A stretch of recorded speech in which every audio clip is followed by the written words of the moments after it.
If you're inspo tanks, and make no mistake, you've come to the right place. Just give Tennille the time to straight up blow your mind with a new show of drawing a blank. Hey, it's time for more Dragon Prince ramblings. I just love this show and I can't wait for season 3. Please give me that release date, Netflix. I need to know what happens to all these characters. Please fill my cup with drama and suffering. So, this episode was actually picked by my lovely patrons. Over on Patreon, I hold polls and let everyone who supports me, even at the just $1 tier, vote on what they would like to see for the next Drawing a Blank. There's a new poll up there currently between some new poster ideas, so if you're interested in that, you should go check out the links below and consider joining my crew. Anyway, the patrons wanted to see some of the male leads this time around in a similar style that I had done Rayla, Amaya, and Claudia back in episode 15 of Drawing a Blank. Wow, how time does fly. But anyway, this sounded like a marvelous idea because God, I love all these characters so much! Ah! My last two Dragon Prince videos focused on my thoughts on Season 1 and Season 2 respectively, so this time around I figured I'd talk a bit about some of my theories or things I'd like to see in upcoming seasons. So, I'll warn you now that this video definitely assumes you've seen Season 1 and 2 and are up to date with the show. Spoilers abound. As a little refresher, at the end of Season 2, we have Ezran going back to Katalis to take his place as king, Callum and Rayla are taking Zim to Xadia, and Soren and Claudia are recouping from their dragon shenanigans. Not to mention that we have Lord Viren being imprisoned with his earworm pal Erebos, and a lot of general unrest between Xadia and the human kingdoms. So, let's start with Ez, this good boy. I mentioned before that I was so proud he was going back home to take responsibility, and I'm still genuinely surprised to see them break up the trio of characters this soon. But I'm thinking that Ez won't be apart from Callum and Rayla for too long. See, what I'm thinking is Ezran is probably going to get back to Katalis and be in way over his head. Viren and Erebos' dark magic elves are going to be terrorizing the kingdoms, and Ez isn't going to know how to handle it. He'll want to be stopping the war, but gradually everyone around him is probably going to start pushing for it more and more.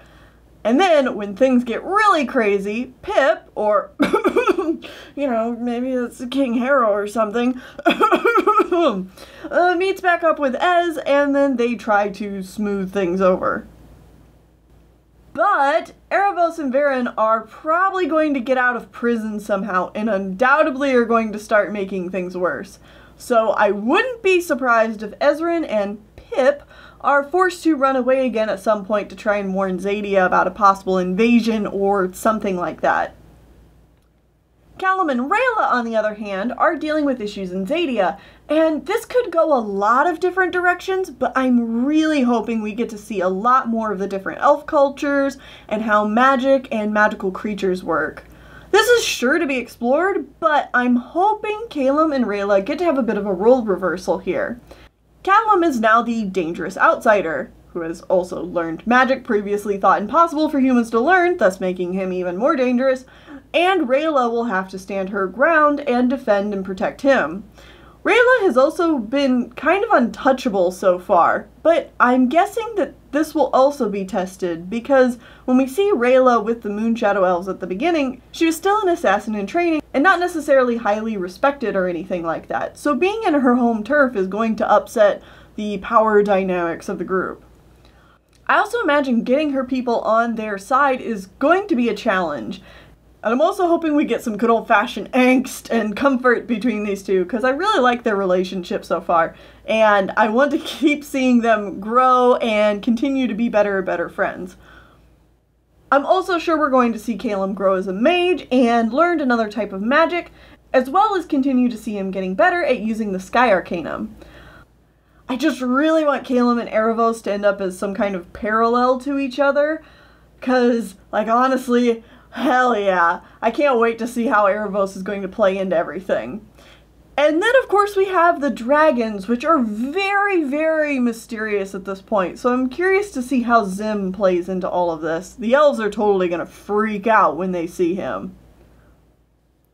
Now, Soren and Claudia. Man, where do I even start with these two? Okay, first off, I want to say that I would gladly die for them. I just want them to be happy. But also, I feel like their story is going to go one of two directions next season.